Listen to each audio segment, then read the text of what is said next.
सदाशिवसमारम्भां शङ्कराचार्यमध्यमाम् अस्मदाचार्यपर्यन्तां वन्दे गुरुपरम्पराम्. I welcome you all with my love and respects. Today's subject is dissolve into devotion. As I announced earlier, I'll talk on the sacred sentiments. First, I wanted to share with you all an important thing. About past life, I was doing research for some scientific evidences, references and researches. I got tons. And about the DNA, I was doing some research for evidences, the discoveries in the modern day, and I was trying to do some research among this in the scriptures. Is there any reference and all that? I had lot from both sides. Same way I started some scientific research, some evidence, some discovery in the line of bhakti. In the Western world, in the Western civilization, in the modern scientific trend, please understand, it is such a sad thing, not a single reference I could get. Not a single reference.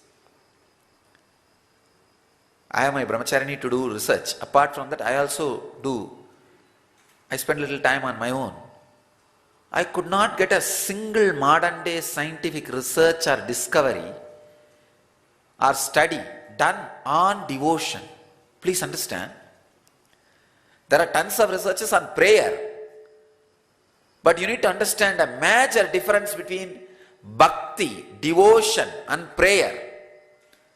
They are completely two different things. There are tons of researches done on prayer. How prayer heals the body, heals even cancer cells, heals the skin disorders. But prayer is not bhakti, understand. Prayer is not devotion. Two big difference I wanted you to understand. The root of bhakti starts with our concept of God and origin of the universe. The root of prayer starts with the Western religion's concept of God and creation of world, origin of universe. Understand? In the Western religions, the origin of universe is God willed, because of God's will, the whole universe happened. It means there is some part which created will and some part obeyed and happened. Please understand, in Vedic tradition, it is not. Vedic tradition, we are very clear, the consciousness decided to expand and enjoy itself. It's like understand, if you are 100 kg weight, the whole 100 kg decides to do something. There is no such thing as your brain decides, which is maybe few kg, for few people few gram. That's different. Only that few kg or few gram decides, and all other whole thing follows, obeys. No. In the Vedic tradition, if you are 100 kg, the whole 100 kg decides.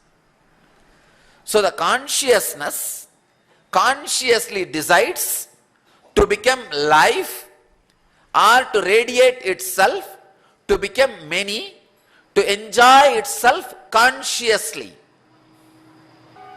I think understanding the origin of universe will make you completely understand the difference between the prayer and bhakti. See, The Western concept of God and the origin of universe is there was a will, means one part decides, let there be universe, and the universe happens. Of course, the Western science, just yesterday I was seeing some of the researchers, I am shocked, still they go on maintain saying that life happened as accident in the universe. I was really surprised. That is why they go on repent for life. If you believe life is an accident, it is not a conscious decision, then naturally you will feel you are an orphan here. You are pushed here, and anything you do will end in depression.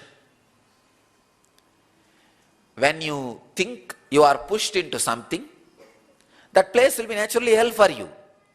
And in hell, how many air conditioners you put, how many fake gardens you try to create, finally it is desert. I saw in Dubai, all over they are trying to create garden. Finally it is after all a desert. Understand? It's like how much ever you try to create with the different things in the hell. A rock garden, stone garden, this garden, and air conditioned. Finally it is a hell. So your understanding about the cosmos, origin of the cosmos, plays a major role in your attitude towards the ultimate reality. So three concepts. One, the Western science. Still, there are some scientists holding on to the concept life happened as an accident. No. Second, maybe middle level, Western religions hold on to the concept somebody willed and all other things obeyed that will, and the world happened, the universe happened. But in the Vedic tradition we are very clear. Consciousness decided consciously to expand itself and enjoy itself just out of consciousness and independent intelligence. Understand? In our Vedic tradition, it is not that brain decides and the whole body follows. No. The whole body, every atom, every molecule, every cell, every inch, every bit is independent intelligence. That is why the Siddha tradition is so successful in treating and curing the diseases. Still allopathy is not even able to imagine or conceive. Because the basic belief of Siddha tradition is every cell, every atom, every molecule is independently intelligent. Treat the whole. Anything happens out of whole. That is why very beautifully Upanishad describes Purnamata Purnamitam Purnat Purnamudachyate Purnasya Purnamadaya Purnamevavasishyate. Out of whole, the whole comes out. Even when the whole comes out of the whole remains as whole. Understand? If somebody commands and somebody obeys, then how can the commander and the person who is obeying can be one? How can the one remain as one even if the command is made and executed? No. The very concept of origin of the universe and God is different in the Western religions and in the Eastern religions. That is why the prayer and bhakti are totally different. Really. Bhakti is a flower with a clear understanding. This is from Narada Bhakti Sutras. Mukha Swadanam. 52nd verse describes about bhakti, the joy. It is like the experience of joy which a dumb man has when he tastes something sweet and who can't express it. It's a flower. Very beautifully. Bhagavatakara. Sukadeva was supposed to be the person who recited Bhagavata. Vyasa wrote, but Suka shared with the world. First he recited to Parikshit, then the rishis from Naimisharanya hears. Some of the rishis question Sukabrahma,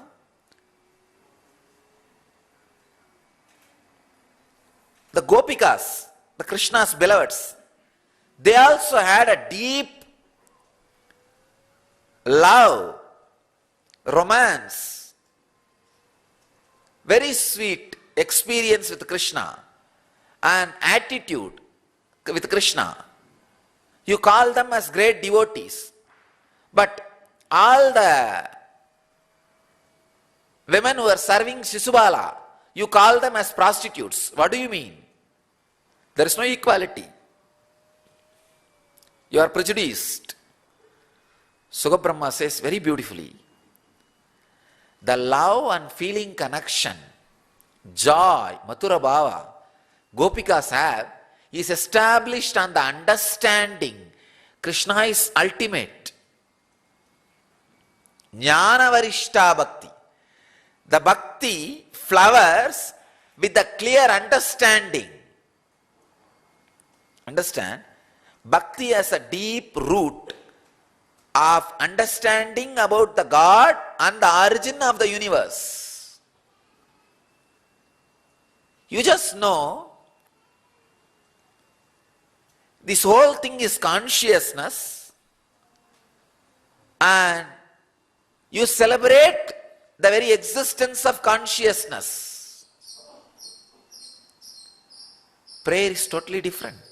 Here, in prayer, it's like there is somebody, big boss, and who commanded, and everything happened. So there is some calamity. If you want to alter, reach to big boss, and he may veto power it and alter and relieve you. Understand? In the Ganges civilization, even the politics was done based on spiritual understanding. The Western civilization, even religion was done based on political understanding. See the whole thing, it looks more like a politics. King, ordering, and happening, something wrong, go back to king, beg, and he will correct it. I only feel sympathy for the brains out of which this concept of prayer came out. Maybe before the brain was completely matured, this concept of somebody was there and they created. Maybe I can say that this was a concept during the growth. But a fully developed brain can never perceive religion with the angle of politics. See, this is a right concept for politics. Some head, hierarchy, and he commands and something is created and something is changed, can be altered. Okay, great. Amazing Egyptian political setup. But unfortunately, the same idea gets replicated into the religion. No. Understand? I tell you, the religion of fully developed brain is the religion which came out of Ganges civilization. When a brain is fully developed, you will realize the brain is not something separate, commanding. No. It is just the center of the synchronicity. Center of the synchronicity is not commander. Please understand. Center of the synchronicity means a consciousness which by its presence creates a beautiful synchronicity. By its presence, the whole thing is synchronized. Devotion is diving into the center of the synchronicity. I really feel deeply sympathetic towards the Western scientific community for still unable to grab or conceive the greatness of devotion and unable to get specimens who radiate devotion to do some scientific studies and researches and inventions and show it to the world. I was trying hours to Google some study on bhakti. Zero. All the study which is there is only on prayer.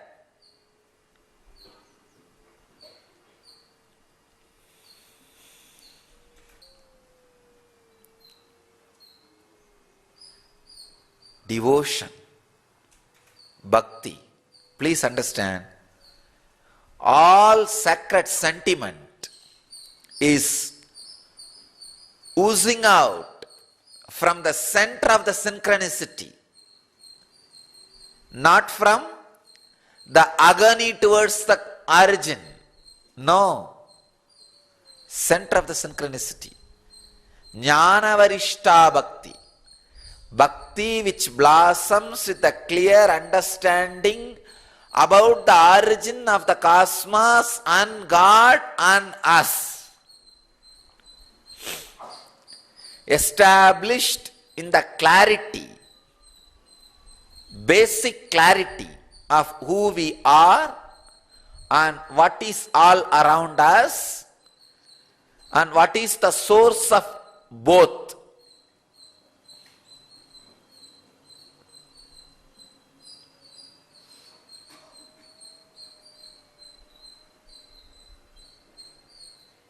Sacred sentiments is sacred because it is out of understanding. Any emotional ripple happens in you out of misunderstanding is sentiment. Any emotional ripple happens in you out of understanding is sacred sentiment. If you think your father is going to be with you forever and cry for his sake, it is sentiment. Means out of misunderstanding. If you think your son is going to be with you forever and cry for that sake, it is sentiment. Out of misunderstanding, especially your daughter.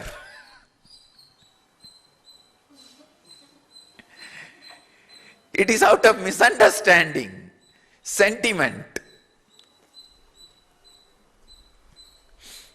If you think you are the center of the synchronicity, center of the cosmos,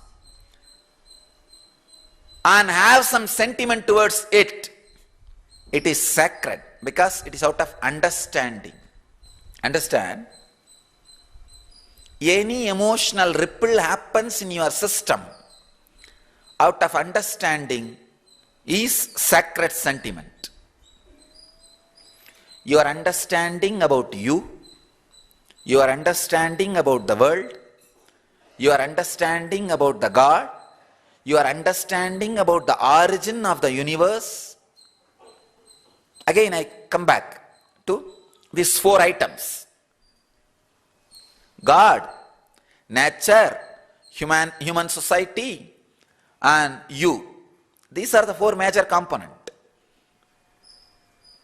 So, right understanding about this four and relating this four, relationship of this four. Any right understanding about this four and relationship between these four leads to sacred sentiment. Any misunderstanding about these four or relationship between these four, the emotional ripples created out of this misunderstanding about these four and relationship between these four is sentiment. So I am defining sacred sentiment. Any emotional ripple happens in you with the right understanding of these four: God, humanity, nature, and self. And between these four, right understanding about each other's relationship. God's relationship with humanity, human society's relationship with nature, the nature's relationship with you, your relationship with humanity, your relationship with God. The understandings, with the right understandings, any emotional ripple comes is sacred sentiment.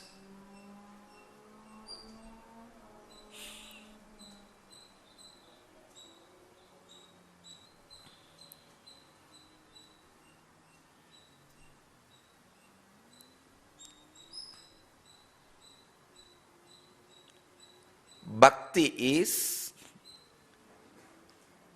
falling in tune with the center of the synchronicity. Prayer means begging, cajoling, trying to bribe whom you think as commander. Unfortunately,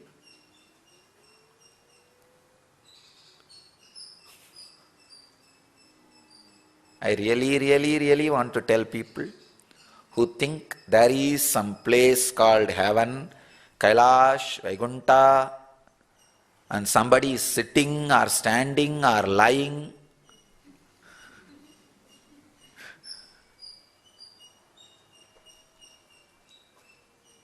If you think, you will really feel cheated when you go there, or if you can go there.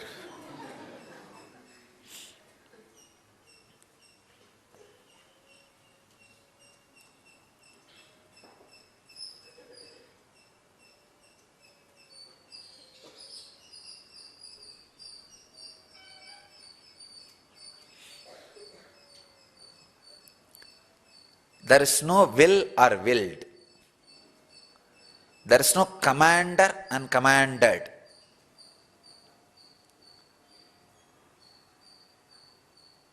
The origin enjoys itself out of its own independent intelligence.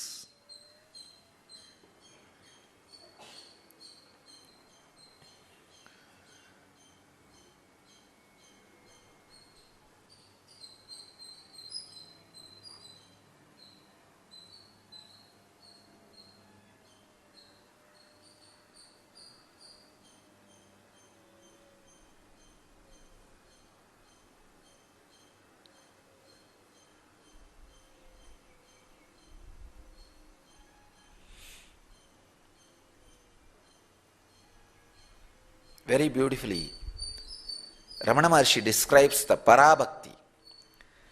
Bhava balattinal bhavanadida sat bhavathirutthale undibara Parabhakti tattvam undibara. Strength of the bhava, with that going beyond the bhava. See, first we may develop a feeling connection with the deities. In the bhava, you see Shiva is there, Devi is there. With that strong bhava, You will experience those forms. With that strength, going beyond the bhava, bhavanadida sadbhavatirutale undivara. Going beyond just being in that sadbhava means the truth. The truth is there is no commander commanded. There is no Bhagavan and Bhakta. When the Bhagavan and Bhakta experience that they are part of the same independent intelligence, that is what I call Bhakti. When Bhagavan and Bhakta merges, that what happens is Bhakti.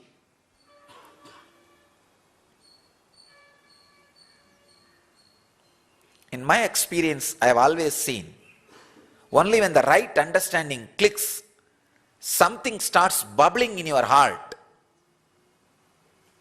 gushing. That is what I call Bhakti. Oh God,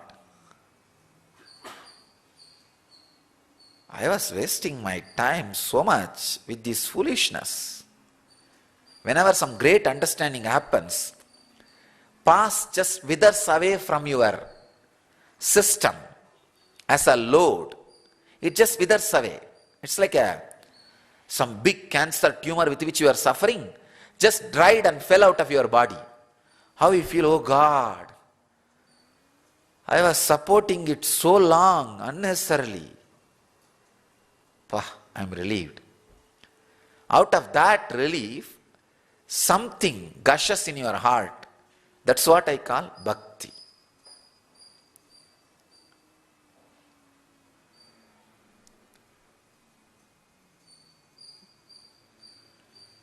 Bhava balattinal bhavanadida sadbhavatirutale undipara parabhakti tattvam undipara.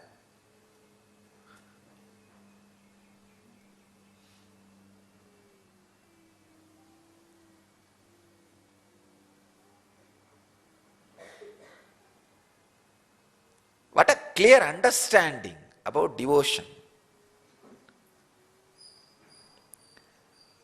See, with this clear understanding, Ramana Maharshi says very clearly, with bhava, the strength of bhava, when you go beyond bhava and be in the sadbhava, the ultimate reality, that is parabhakti.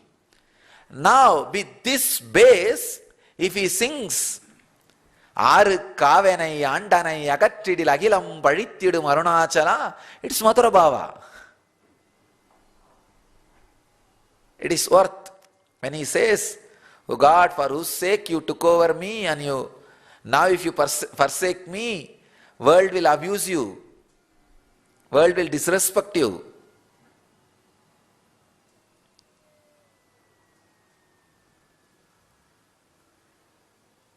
From that high understanding, when this emotional ripple happens, it is sacred sentiment.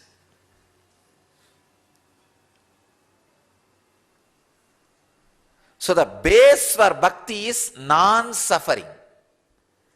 Because any suffering you have means still the understanding has not happened.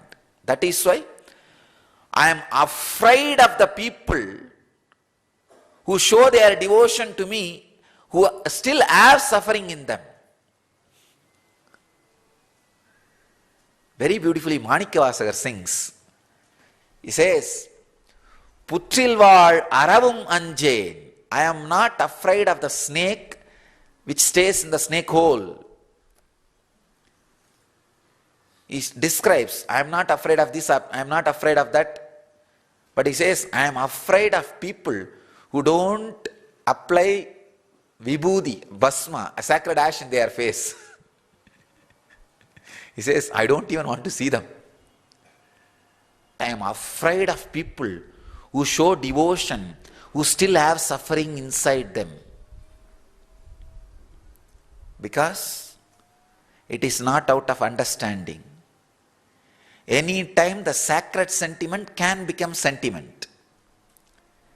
When the sacred sentiment becomes sentiment, that fellow is cunning, dangerous, much worse than snake. And I really feel bad for so many ex-disciples. The only trouble is their sacred sentiment becomes sentiment. The understanding, before it became complete and matured, they missed it. That is why I always tell people, first thing, heal your suffering means come to the right understanding. With the right understanding, any bubbling, any emotional ripple happens, will be sacred sentiment. Actually, Raman Maharshi is threatening Arunachala. ஆறு காவனை ஆண்டனை அகற்றிடில் அகிலம் பழித்திடும் Arunachala. If I have to crudely translate, for whose sake you took me over. Andanai means you snatched me. In those days, the kings will enter into the new country and take away all the girls for their pleasure. That's the exact term Ramana Maharshi is using. You took me away. Andanai. Agatridil. Now if you forsake me, throw me out, keep me in distance. Agilam pazhittidum arunachala. The whole world will abuse you. He is practically threatening Arunachala, but it is sacred sentiment. Because it is out of a clear understanding. The non-suffering layer is established, the non-suffering foundation means a right understanding. See, to find out whether you have a right understanding or not, the scale is non-suffering. It's the scale. If there is a non-suffering scale, base, then any emotional ripple happens in you is sacred sentiment. You are Manikya Vasagar, you are Ramana Maharshi, you are Meera, you are Andal.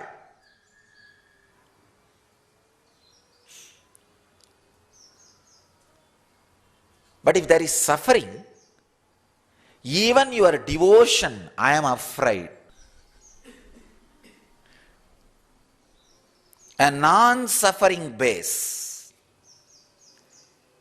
that is foundation, means the right understandings have been clicked. See, the right understandings is the steel pillar on which the non-suffering beam, foundation sits. Anything built on that is temple. I will reside there. But if there is a suffering, even if the palace is built on it, the divine will not reside there. So for sacred sentiment to happen in you, the bhakti to happen in you, the devotion to happen in you, the first step is non-suffering. Iron out your life. Either fulfill all your desire or reduce your desire. Either bring a complete understanding about all the four and among the four, or be very clear, you can't understand, so no question of trying to understand and harass yourself, forget about it. Come to some clear understanding, clarity. Either have a complete right understanding which does not give you suffering, or understand you can't understand and escape from it, which again does not give you suffering. But non-suffering, no suffering is the base on which the sacred sentiments can happen in your system. So, from tomorrow, I will express the deeper and deeper dimensions of sacred sentiments. and different aspects of sacred sentiments. This is the base. The bhakti is the base. Then, out of it, so many different ways the sacred sentiments expresses. We'll understand about those things in the next session. I bless you all. Let you all experience sacred sentiments. Actually, in the sacred sentiment, if you just move one letter, the C moves in front of A, then it becomes scared sentiment. No, really, I'm telling you.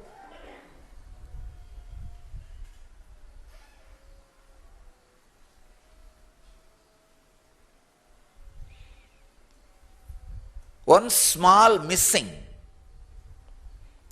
can make sacred sentiment into scared sentiment. That is what has happened with many of our ex-disciples. The A and C got replaced. They just jumped over.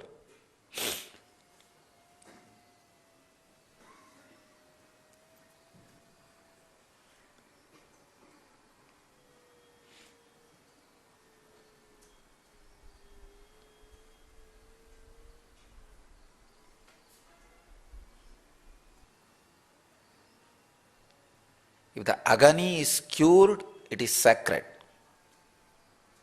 Spiritual agani cured. If the cure does not happen, and the agani steps away, some misunderstanding, some confusion, then spiritual confusion agani. SCA, scared. Just a simple confusion. The sacred sentiment can become scared sentiment. Don't allow that. Suffering is responsible for that sacred to become scared, because the base is not proper. A non-suffering is the base for sacred sentiment and bhakti.